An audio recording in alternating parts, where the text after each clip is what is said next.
يا رب بالمصطفى بلغ مقاصدنا واغفر لنا ما مضى يا واسع الكرم.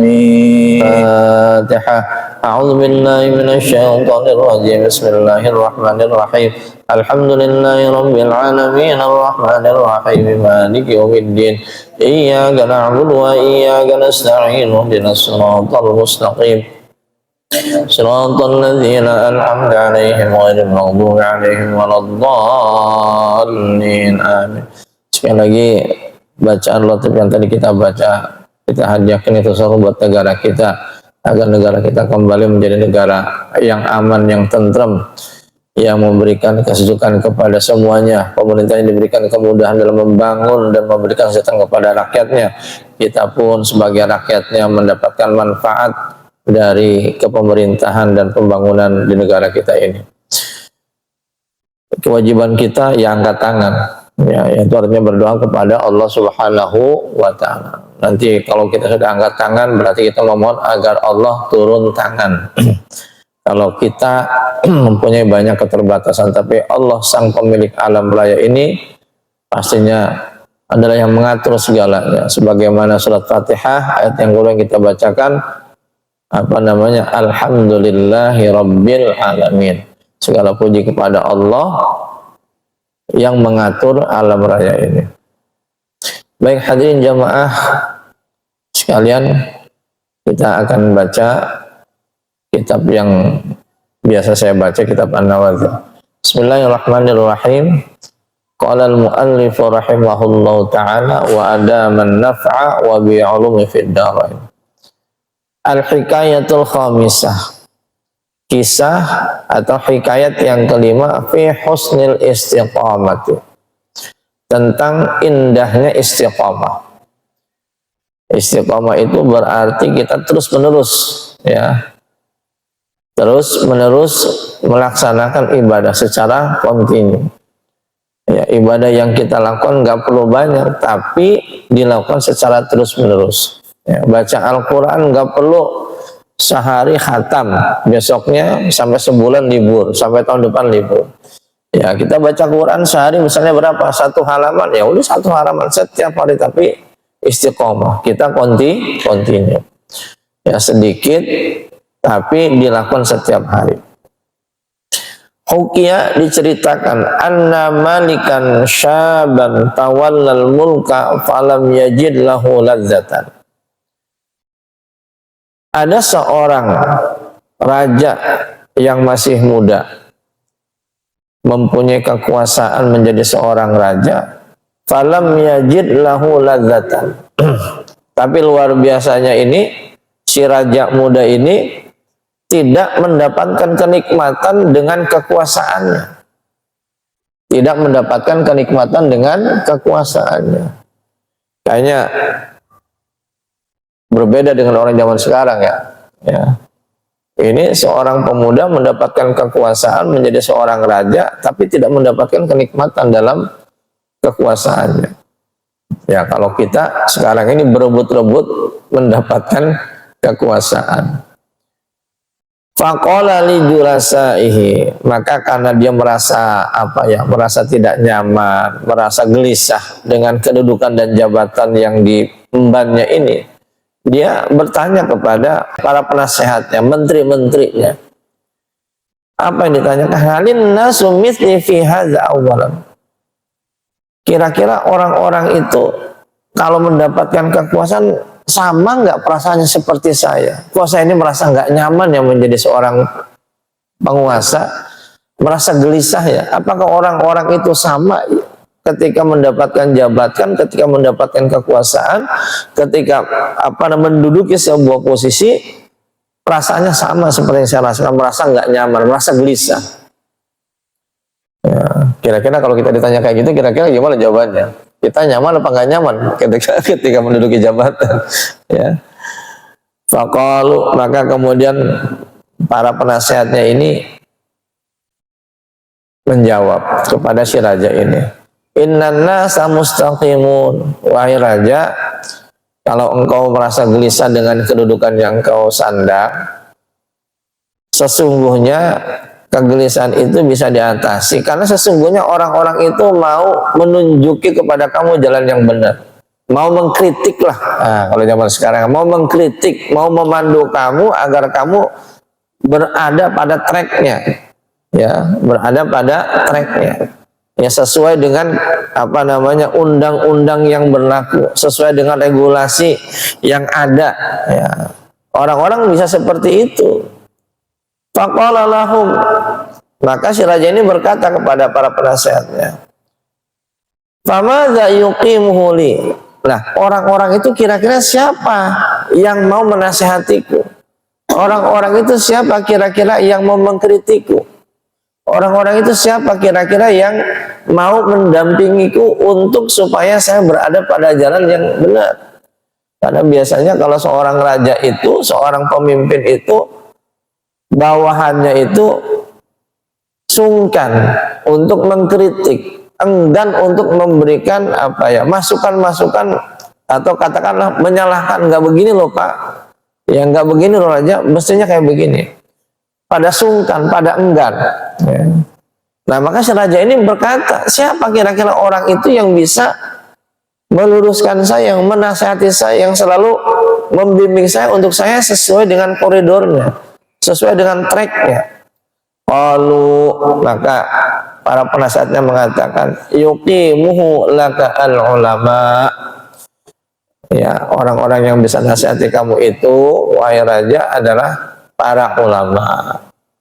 Dikasih masukan, ya, rupanya para sehatnya juga bagus juga nih memberikan masukan. Yang bisa menegur kamu, yang bisa meluruskan kamu, yang bisa menasihati kamu agar kamu sesuai dengan tracknya, sesuai normanya adalah para ulama.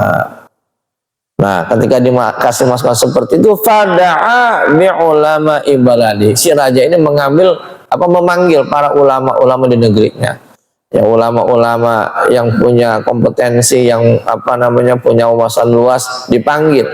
Wasulaha ihi, dan orang-orang yang benar lah, ya, para cendekiawannya, ulama dan para cendekianya dipanggil, ya. Wa qala lahum, dan si raja berkata kepada ulama dan para cendekiawan, ijlisu indi, tolong dampingi aku, nasihati aku, ya. Fama ra'aitu minni min ta'atin fa'amaruni biha. Kalau engkau wahai para ulama, para cendekiawan, mempunyai pandangan yang bagus agar aku bisa bertambah ketaatanku kepada Allah Subhanahu wa taala, fa'amaruni, perintahkan saya, suruh saya. Nah, kalau ada sesuatu yang bagus, apa namanya, saya ini belum berada dalam ketaatan kepada Allah, perintahkan saya agar saya lebih taat kepada Allah Subhanahu wa taala. Wa ma ra'aitu minni min ma'siyatin, tapi sekiranya engkau melihatku melakukan sebuah kemungkaran, melakukan sebuah kemaksiatan, melakukan sebuah kesalahan, fasjaruni anhu, tegur saya, cegah saya. Jangan tegur, cegah sebelum saya melakukan itu, cegah, ya, agar saya tidak terjebak, agar saya tidak masuk ke dalam perbuatan itu. Sebelum kemungkaran itu terjadi, cegah saya agar saya tidak melakukan itu. Jangan ditegur, kalau ditegur berarti saya sudah melakukan. Kalau ditegur berarti saya sudah melakukan. Sebaiknya fasjaruni anha, cegah saya agar saya tidak melakukan itu. Kewajiban para ulama dan para cendekiawan adalah memberikan masukan yang konstruktif, mencegah kepada para penguasa untuk agar tidak melakukan kemungkaran, mencegah, ya, bukan apa namanya. Memang sebaiknya ada tindakan preventif, pencegahan, ya, pencegahan itu lebih utama, ya. Nah, tindakan preventif itu lebih utama. Sebelum terjadi dicegah dulu. Kalau sudah terjadi, ya, itu biasanya sulit. Itu biasanya sulit. Sebagaimana yang terjadi di negara kita beberapa hari belakangan ini, ya, ketika apa namanya wakil rakyat dikritik oleh rakyatnya, ya, dikritik oleh rakyatnya, kemudian disikapi dengan sikap yang tidak empatik, yang tidak bisa diterima oleh rakyatnya. dengan mengeluarkan kata-kata yang tidak pantas untuk rakyatnya, kata-kata yang merendahkan kepada rakyatnya, sehingga membangkitkan dan menyulut emosi. Ya, sebenarnya diterima aja namanya kritikan, dan setiap pandangan dan pendapat itu dilindungi oleh undang-undang. Setiap kita warga negara mempunyai hak berpendapat, dan itu dilindungi oleh undang-undang. Ya, dan ketika menyampaikan pendapat, ya harusnya disampaikan dengan cara yang baik pula. Kebaikan itu kalau disampaikan dengan cara yang baik akan diterima dengan baik. Ya, makanya kedua belah pihak, ya siapapun, baik rakyat ataupun wakil rakyat ataupun pemerintah, ya sama-sama harus belajar untuk menjadi lebih baik. Ya, akhirnya kan, ya kalau sudah kejadian itu sulit untuk dihindari. Makanya raja ini meminta kepada kepada para ulama dan cendekiawan ini, ya cegah kalau kelihatannya ada indikasi saya melakukan maksiat. Ya, fa'alu dzalika, maka si ulama dan para cendekiawan ini melakukan apa yang diminta oleh raja. Karena hubungan yang sangat harmonis antara ulama cendekiawan dengan si raja ini, fastaqama lahu al-malik wa arba'ami'ati sanatan. Karena hubungan yang sangat harmonis ini, maka si raja ini langgeng menjadi seorang raja sampai 400 tahun. Enggak kira-kira 400 tahun. Memang kalau Bani Israel itu kan orang-orang dulu usianya panjang-panjang, ya, sampai 400 tahun. Ya, berlangsung dengan baik. Ya. Nah, di sini nih mulai kejadiannya. Summa atahu iblis. Nah, kalau udah berlangsung lama selama 400 tahun, datang nih iblis kepada si raja ini, la'anahullah, yang Allah laknat. Faqala al-maliku, si raja bertanya kepada si iblis ini, man anta? Kamu siapa kau ujuk-ujuk bisa datang menghadap saya? Ya, kan nggak mungkin tuh seorang rakyat, seorang biasa tiba-tiba datang menemui seorang raja. Kan nggak mungkin nih kita nih sebagai rakyat biasa tiba-tiba datang menghadap presiden, mungkin nggak? Nggak mungkin kan? Ya, tiba-tiba kita datang menghadap ke wali kota. Jangan ke wali kota, kita keluar aja ditanya. Betul Pak RT? Mau ke ruangan Pak Lurah tuh, ketemu mau ketemu siapa Pak? Mau ngapain? Bapak dari mana? Ditanya kan? Nggak gampang. Ini ujuk-ujuk nih orang datang bertemu dengan raja, maka si raja bertanya, man anta, kamu siapa? Kok tiba-tiba bisa ada di hadapan saya? Olah, maka si iblis ini mengatakan, ana iblis, saya iblis. Terus terang, saya iblis. Ya, walakin akhbirni man anta. Cuma saya, kata si iblis ini, ya menggoda si raja ini. Sebenarnya engkau itu siapa sih raja? Engkau ini siapa? Saya jelas iblis. Kamu ini siapa? Kata si iblis bertanya kepada si raja. Si raja bertanya, oh ana rajulun min bani Adam. Saya ini manusia. Saya ini keturunan Nabi Adam. Ya.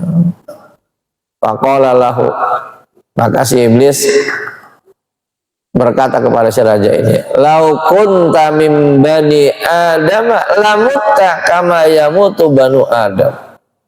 Kalau kamu itu orang, kalau kamu ini manusia, kalau kamu ini keturunan Nabi Adam, pasti bakalan meninggal. Wah, ini 400 tahun lamanya kamu tidak meninggal, sementara manusia yang lain pada meninggal semuanya. Ya, lamutta, pasti kamu akan meninggal, pasti kamu akan mati sebagaimana orang lain meninggal. Kamu ini kok nggak meninggal dunia, nggak mati-mati, berpuasa selama 400 tahun lebih menjadi seorang raja. Ya, kata siapa nih? Kata si iblis, ingin menggoda si raja. Apa kata si iblis? Wa innama anta ilah. Jangan-jangan kamu ini Tuhan. Jangan-jangan kamu ini Tuhan.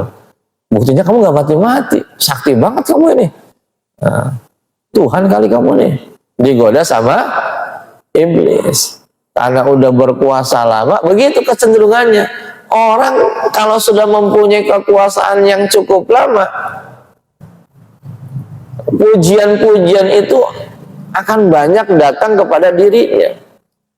disematkan sebagai bapak pembangunan, disematkan sebagai bapak ini, berbagai macam hal disematkan kepada si raja ini, termasuk kepada si raja ini. Wah, kalau penghargaan yang lainnya udah nggak selevel, jangan-jangan ini kamu Tuhan nih, kok kamu nggak mati-mati?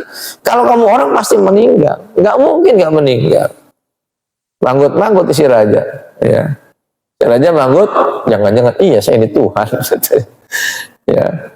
Digoda sama si iblis. Fad'un nas ila ibadatik. Udah deh, bener kayaknya kamu Tuhan. Panggil manusia agar manusia-manusia itu menyembah kepadamu. Kalau kamu di Tuhan, bukan orang lagi. Kalau orang pasti bakal meninggal. Tergoda rupanya si raja ini. Ya, pada khalafin nafsi syai'un min dzalika. Ya, apa namanya, bujukan iblis itu masuk ke dalam dalam hatinya si raja.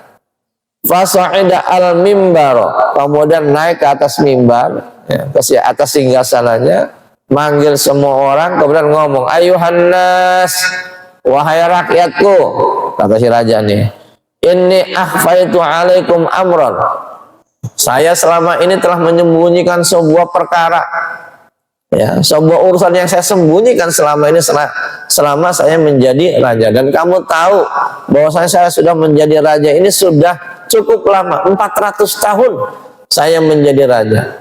Ada yang saya sembunyikan. Wa qad hana waqtu idhari, sekarang saya akan sampaikan kepada kalian. Ya, udah nggak perlu saya tutupin lagi katanya. Ta'lamuna anni mulkakum arba'amiyati sanah. Kamu tahu saya ini sudah berkuasa selama 400 tahun. Walau kuntu min bani Adam lamutu kama yamutu banu Adam. Kalau saya ini orang, kalau saya ini manusia, saya bakalan mati seperti matinya orang-orang terdahulu. Yang seangkatan saya udah nggak ada, semuanya udah meninggal dunia. Ya, Pandur umurnya berapa Pandur? Yang seangkatan udah pada nggak ada Pandur. Yang seangkatan udah pada nggak ada. Ya. Kalau saya orang, saya bakalan meninggal dunia. Yang seumur saya udah pada nggak ada. Ya. Ya, ini kata si raja, wa innama ana ilah fa'buduni, saya ini tidak lain dan tidak bukan adalah Tuhan. Kata si raja, fa'buduni, maka sembahlah kepada. Jadi hadirin para jamaah sekalian, ya, jadi kekuasaan yang menempel kepada seseorang, jabatan yang melekat cukup lama kepada seseorang itu bisa membawa sesuatu yang membahayakan kepada dirinya. Ya kan, apa namanya, the power is corrupt, bahwasanya kekuasaan yang berlebihan itu akan mengkorupsi itu artinya melegalkan berbagai macam hal, ya, akan menjadikan orang itu menjadi sesuatu yang sangat amat luar biasa. Makanya di negara-negara tuh, di negara kita khususnya, itu kepemimpinan dibatasi. Ya, presiden 2 periode, kemarin minta periode nggak boleh, ya 2 periode aja, itu kan. Gubernur 2 periode, wali kota, bupati 2 periode, ya. Camat juga begitu, ada periodenya. RT juga ada periodenya, Pak RT ya. Seumur hidup. Seumur hidup RT kan. Ya, ada periode kan, 2 periode begitu kan ya. Ada 2 periode, ada periodenya, nggak bisa selama-lamanya. Ya. Nggak bisa selama-lamanya. Ya. Kalau ya ini kan nggak bisa selama-lamanya. Ya. Nah, maka kekuasaan yang cukup lama dirasakan oleh seseorang, maka iblis pun, ini kalau iblis ini berarti bapaknya jin. Kalau bapaknya kita kan adalah Adam, Nabi Adam. Nah, bapaknya jin adalah iblis. Ya, jadi iblis dulu dikeluarkan dari surga disebabkan karena bapak kita, apa namanya, dia cemburu dengan bapak kita Nabi Adam alaihis salam. Ya. Nah, maka yang turun bukan jin biasa, tapi langsung bapak moyangnya iblis. Yang turun langsung adalah iblis, bukan jin lagi. Ya, kalau kita ini ya jin-jin biasa aja kalian turun kepada kita. Ini iblis yang turun langsung. Iblis dikeluarkan dari surga karena cemburu kepada Nabi Adam. yang mendapatkan penghormatan dari Allah Subhanahu wa taala untuk menjadi khalifah di muka bumi ini. Ya. Dan dosa pertama yang dilakukan oleh makhluk Allah kepada Allah adalah dosa sombong yang diperlihatkan oleh iblis laknatullah alaih. Jadi dosa pertama sebelum ada dosa yang lainnya, sebelum ada dosa pembunuhan, sebelum ada dosa perzinahan, sebelum ada dosa korupsi, dosa yang pertama dilakukan oleh makhluk ciptaan Allah kepada Allah adalah sombong yang dilakukan oleh iblis laknatullah alaih. Karena dia tidak mau menuruti perintah Allah untuk sujud kepada Nabi Adam. Sujudnya bukan berarti sujud itu suruh menyembah, tetapi memberikan penghormatan. Kenapa? Karena Nabi Adam yang Allah ciptakan itu mempunyai kualitas yang berbeda dengan kualitas yang dimiliki oleh iblis. Yang malaikat juga ketika Nabi Adam diciptakan dan akan dijadikan sebagai khalifah di muka bumi, malaikat juga pada bertanya, ataj'alu fiha may yufsidu fiha wasfiku dima. Ya Allah, kalau engkau akan menjadikan Adam sebagai khalifah di muka bumi ini, jangan-jangan nih, kata para malaikat, jangan-jangan nih nanti keturunannya Nabi Adam ini akan menumpahkan darah. Ya, ataj'alu fiha may yufsidu fiha wasfiku dima, membuat kerusakan dan menumpahkan darah. Kata Allah, aku lebih tahu daripada engkau. Makanya kemudian dites. Ada fit and proper test. Ya. Malaikat suruh menyebutkan nama-namanya, nggak ngerti, nggak tahu, karena malaikat tidak diberikan kemampuan untuk itu. Yang diberikan kemampuan itu adalah manusia, yaitu Nabi Adam alaihi salam. Makanya Nabi Adam mampu menjawab apa yang ditanyakan oleh Allah Subhanahu wa ta'ala. Jadi dosa yang pertama yang dilakukan oleh seorang makhluk kepada Allah adalah dosa sombong. Ya. Sombong itu merupakan dosa pertama, dan dosa sombong itu pun diwarisi kepada manusia. Jadi kalau ada manusia yang sombong, ya, yang merendah, sombong itu berarti merendahkan yang lain yang merasa dirinya paling hebat. Iblis kan begitu. Khalaqtani min nar wa khalaqtahu min tin. Loh, saya diciptakan dari api sementara Adam diciptakan dari tanah. Dia beranggapan asal muasal penciptaannya itu yang dari api lebih mulia dibandingkan dengan asal muasal penciptaan Nabi Adam yang dari tanah. Merasa dirinya lebih mulia, merasa dirinya lebih hebat, dia tidak mau menuruti perintah Allah Subhanahu wa ta'ala. Maka siapapun manusia yang merasa dirinya lebih hebat dari yang lainnya, yang merasa rakyatnya lebih bodoh dari wakilnya, itu merupakan kesombongan yang diwarisi oleh iblis.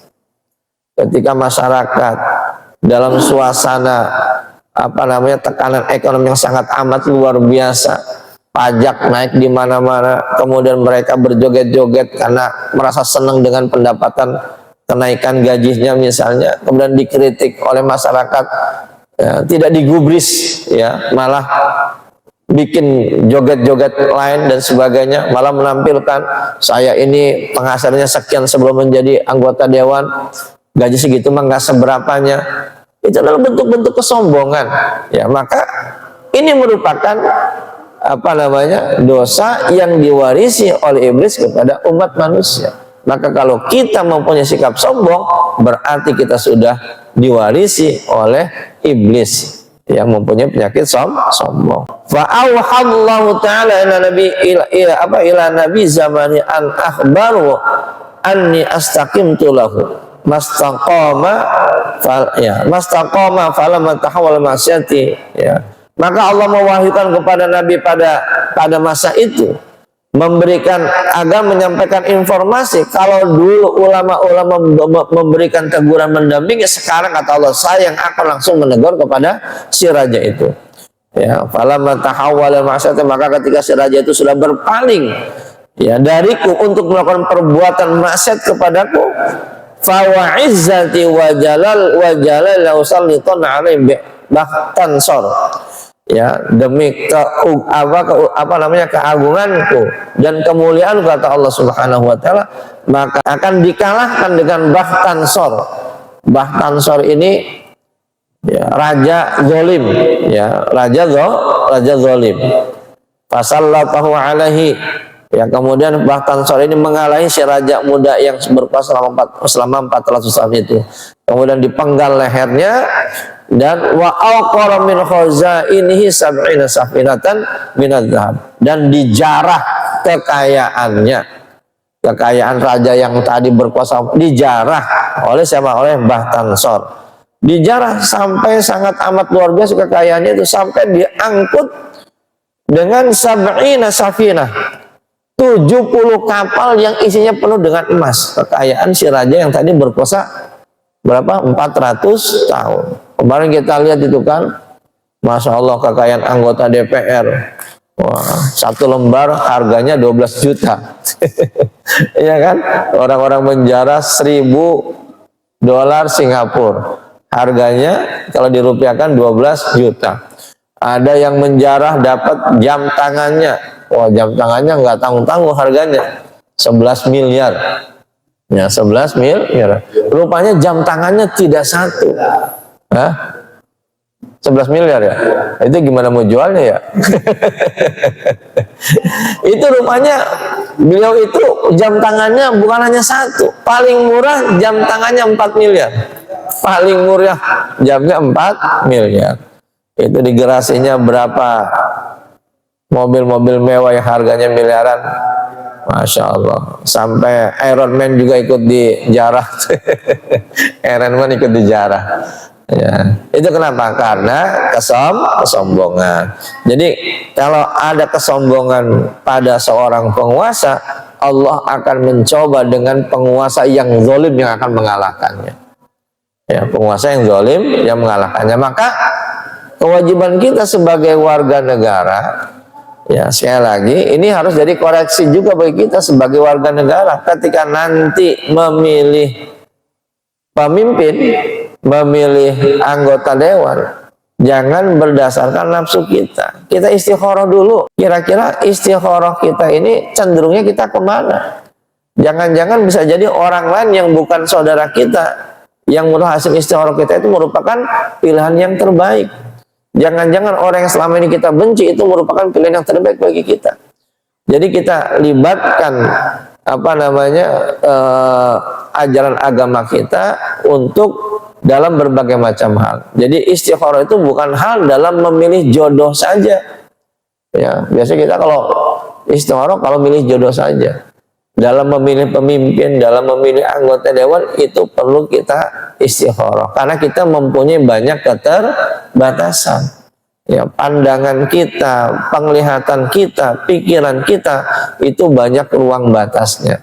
Nah, hal-hal manis yang diucapkan oleh seseorang belum tentu manis di belakangnya, kan begitu?